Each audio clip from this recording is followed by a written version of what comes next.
Well, hello guys, Chicken Crafty here with the LEGO Star Wars Imperial TIE Fighter, set 75300. It contains 432 pieces, 3 minifigures, and retails for $39.99 in the US. It just came out on January 1st, 2021. Going straight into the TIE Fighter, we can see that it is a very solid design and contains a few play features. Also, it is not very well detailed and out of proportion to the real TIE Fighter from the movies. Going into the minifigures, we have the TIE Fighter pilot, who is very well designed. I think it is an excellent minifigure. The Stormtrooper, who I will get into this later. I can't really say much about him. He's just not good. And the NIL-8 Imperial Protocol Droid, who I really like the design of. There will be timestamps in the video if you want to skip to sections in detail about the minifigures or the TIE Fighter. However, if you're just here to see if you should buy this or not, my personal opinion is slightly complicated. If you are a person who cares highly about the detail and accuracy of their models, this is not the LEGO set for you. The incorrect wing size is too egregious of an error to ignore. However, if you are a more average consumer who doesn't have one of these already and just loves the ship, this is a fine purchase. It is only $40, so it's very affordable, and this also makes a great gift for kids, as it is a very strong model, it's cheap, and kids really aren't going to care about the exact accuracy when they're just flying it around and having fun. So here is the TIE Fighter. First, let's talk about design, and then we'll get into the play features. So the design of this TIE Fighter is very good, as I've mentioned before. The only real issue with the overall design is that the wings are scaled down. Now, they do retain all the details, however, they're completely out of proportion with this cockpit. I'll pull up on the screen right now an image of the TIE Fighter from the movies, and you should be able to see my point a little better. Now, LEGO did have a more accurate model back in 2018. I'll show you on the screen right now. I believe it retailed for $70, and it contained an extra minifigure. So the reason why this TIE Fighter doesn't have that big of wings is because it is more affordable. More people can buy this, as it's only $40. So they figured, why not get it into the hands of a lot more people? So as for the design on the center cockpit piece, we can see that it's not very well detailed, but that's okay. It kind of fits with the simplistic design of this entire TIE Fighter. And there are two little hatches right here. So the first is the glass in the front, and the second is on top. That reveals the cockpit, which is not detailed that well, but that's okay. It has two little armrests with controls at the end, which are just little red studs. And inside you can place the TIE Fighter pilot.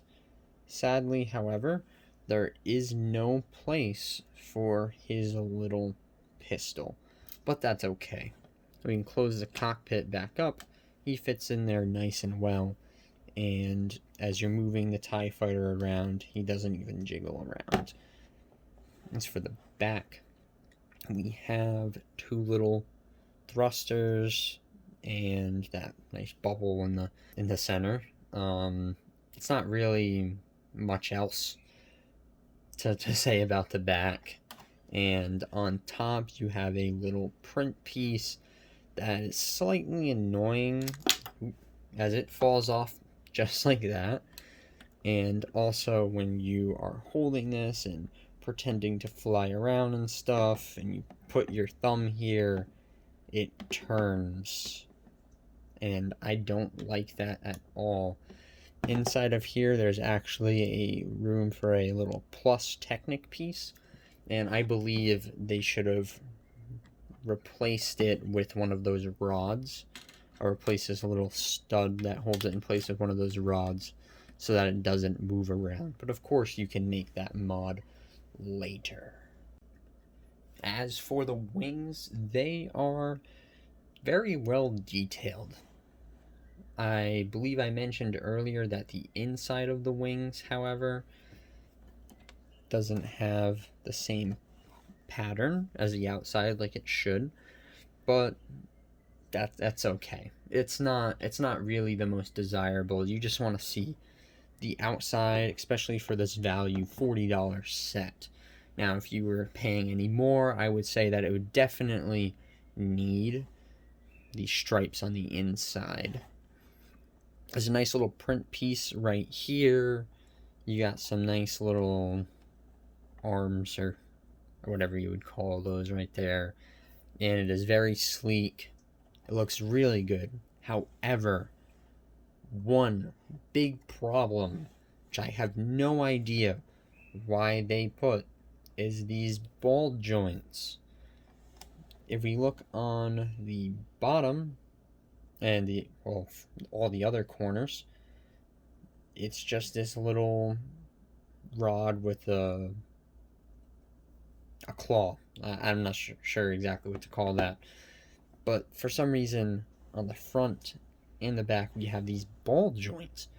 And as you see from the side, they stick out and leave a gross gap. I don't like that gap. Also, one of the ball joints is gray, like dark gray. I have no idea why. The entire other wing is, the entire rest of the wing is done this very nice light gray, but they couldn't afford to put in that piece, I guess. Which it is what it is, but I would recommend swapping out these pieces for just some extra of these that you have laying around. On to the play features, we have really only two. Now there's one very obvious one, which is these spring-loaded shooters, which I'll show you in action right here. Very nice, and you also get an extra missile to come with it. Now the second play feature, which I truly love with these new LEGO sets, is how easy it is to destroy. So if you're having an epic space battle, and the wing gets shot, you can very, very easily, oops, not from that angle, but pop the wing straight and clean off. And then it falls in the sky, crashes or whatever. Very nice to have during play, because you don't need to destroy the entire model just to have a battle with it. And then you can easily snap it back together and it's back to normal. You can also do that with the other wing, and it is an amazing feature that they put into this. Moving on to the minifigures. First, most importantly, we have the TIE Fighter pilot. He has a little blaster right here, and excellent print on his torso, helmet, and back. Underneath the helmet, we have his angry face. Now, the helmet mold is great, and overall, this minifigure is excellent, and there is not much more that you could desire. Next, we have the Imperial Protocol Droid NIL-8. As you can see, he has some very nice print on his torso and legs. Also, there is print on his back, and it looks very great. Definitely a very high quality figure, and his head is also very, very well molded. I think he's an excellent figure as an addition to throw into the set, but other than that, he doesn't really serve much more purpose. Finally,